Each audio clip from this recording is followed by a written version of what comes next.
The following action research project was undertaken with the Early Stage 1 class, Year Kindergarten at T Public School. The aim of the project was to incorporate the ME framework for engagement through delivering differentiating lessons for diverse learners.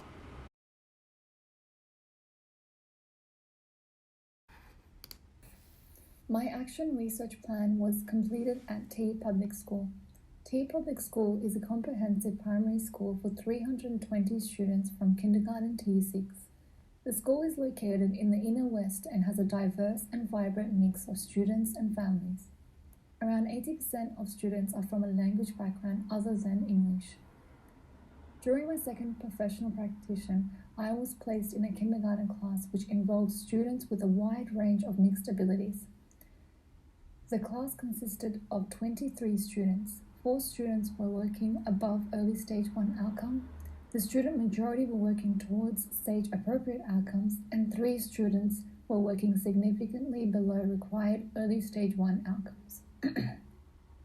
The 3 students identified with learning needs mostly relied on the classroom teacher for support and the EALD support teacher once a week. The class did not consist of any students with specific learning needs. Overall, majority of the students were determined and showed a willingness to learn and was able to independently complete set tasks. The classroom layout was stimulating, which fostered student learning and created a sense of belonging. The implementation of bright visual aids related to specific curriculums and work samples from students were displayed around the classroom. The visual aids around the classroom were accessible and accommodated for all learners in the classroom. During my practicum experiences, it has become evident through observation that many 21st century classrooms have a larger variation between students' academic abilities. As a result, taking in consideration the students' learning needs and school context, I based my focus question on differentiation. Throughout classroom tasks, students were often unmotivated or disengaged. This was because students were not challenged within their own capability. Thus, I implemented the innovative pedagogy of motivation as both engagement and motivation correlate in the ME framework. As Howard Gardner states, the biggest mistake in teaching is to treat all children as if they were variants of the same individual, and thus to feel justified in teaching them all the same subjects in the same way. Hence, modifying my research question from earlier this semester, how can I increase the engagement of diverse learners within my classroom through active-based learning, to how can I facilitate student engagement for diverse learners through differentiating lessons? My action research was based on differentiation that would engage and motivate students through intrinsic motivation by meeting their learning needs.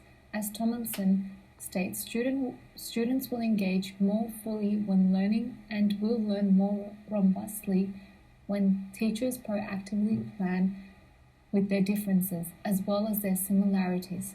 Therefore, when tasks are differentiated and assigned to the student with an outcome that has clear meaning and value to them, it allows motivation and engagement.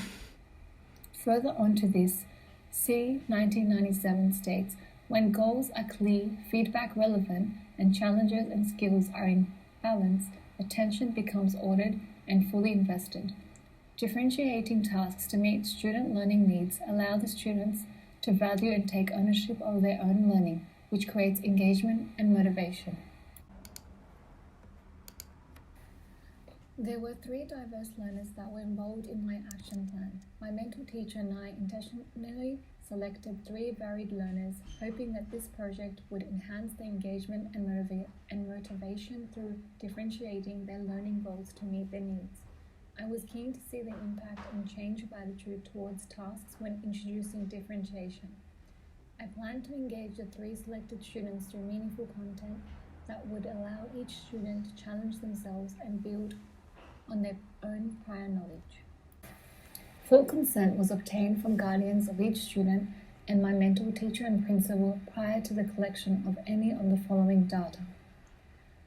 Work samples. This included pictures of differentiated worksheets and activities for the students. Work samples were individually reflected upon and annotated with consideration of the student's level of engagement and performance in relation to that outcome. Observation was gathered when students were working. I would walk around and observe the level of engagement and motivation as they were completing the differentiated task. I would observe their body language, the questions they asked me when needed my assistance, and how they responded to my questions.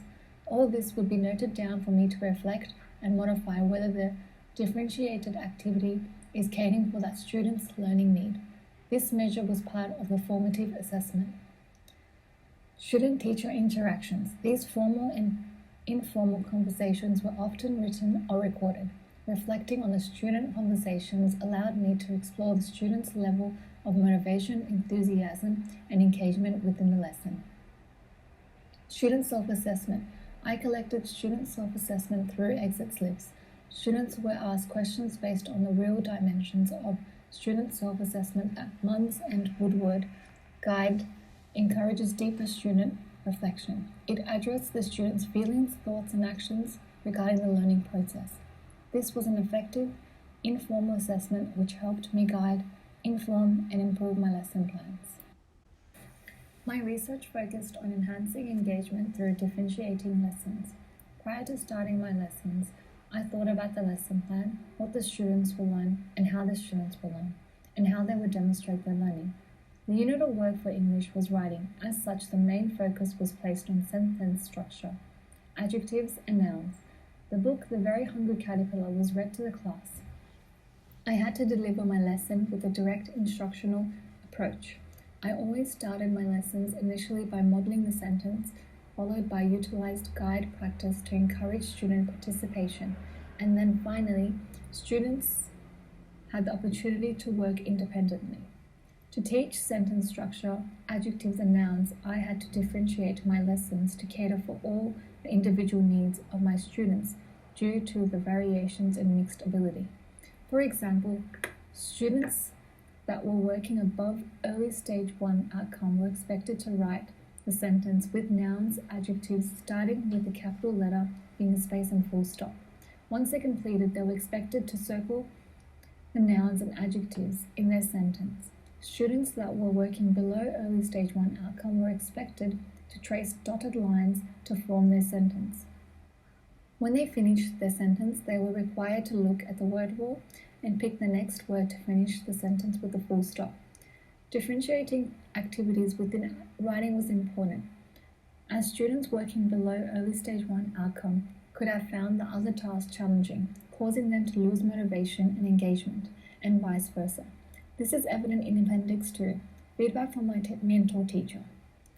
I found that differentiated activities accommodated both groups, demonstrating substantive engagement rather than procedural engagement, or as Munns and Woodward convey, simply being on task. Students demonstrated a deeper and beneficial level of engagement. Further to this, in work sample 1, E was highly engaged within the lesson with intrinsic motivation and was able to complete the task. E was able to share and engage with other students during reflection time. She took ownership of her own learning as her academic needs were being met, and substantive engagement was evident through her voice. For example, E enjoyed sharing her work during reflection time with her other peers, as it gave her an opportunity to voice her learning. In working sample 1, it demonstrates A and J's completion of set task and engagement within the activity. The work samples collected demonstrate the students' performance in relation to syllabus outcome ENE-2A. Substantive engagement was also evident during work sample 2. Students were observed highly engaged within the activity, resulting to a completion of work with understanding. Students' performance in relation to syllabus outcome STE-3LW-ST was successfully fulfilled. These samples have highlighted the students' effective performance as they both were working on activities that suited their cognitive development, giving them the opportunity to be more focused and engaged. Student-teacher interactions was another effective mode of data collection. It allowed me to effectively evaluate and explore how successful students are engaged within the lesson. Interactions would normally occur during maths or writing lessons when students were grouped based on their ability. This is evident in student-teacher interaction 1. A and J are high achievers and clearly meets the relevant maths syllabus outcomes MAE-3WN. Both students were comfortable to explain what was expected from them. They were confident explaining the concept of subtraction with using teddy bears. As Desmond and Waters notes, that when teachers create a challenging problem situation that provides numerous opportunities for the student, construction of knowledge through inquiry, discussion, and argument commences. This demonstrated substantive engagement as both students were being challenged and were able to build on their prior knowledge by taking ownership of their learning. Harris notes students are more involved in critical thinking and problem-solving activities in group settings. This engages students because they feel needed and as such contribute, thus increasing their self-esteem, and their intrinsic motivation also increases. The math lesson was differentiated for the whole class.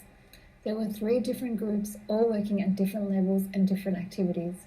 In addition, differentiation promotes motivation and student engagement as students are being challenged according to their academic abilities, and this engaging messages of ability and sense of place. For example, through differentiation, every learner is able to feel a sense of belonging as they are being valued as an individual learner.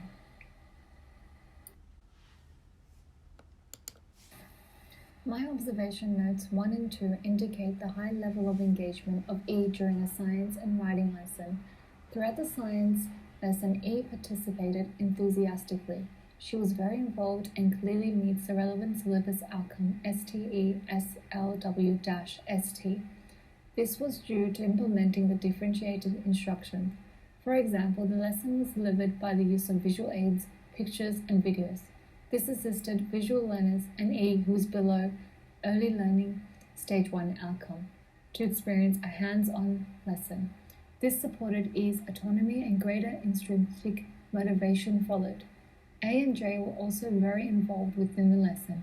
Their task was to label the spider too, however by writing the word rather than cutting and pasting the word. I observed A and J's hand-eye coordination was outstanding. They were able to process information received from their eyes and then direct their hand in writing.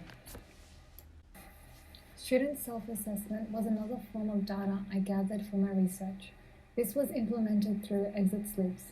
Student self-assessment 1 and 2 demonstrates students were provided with an opportunity to deeply reflect and self-assess their learning during a maths lesson.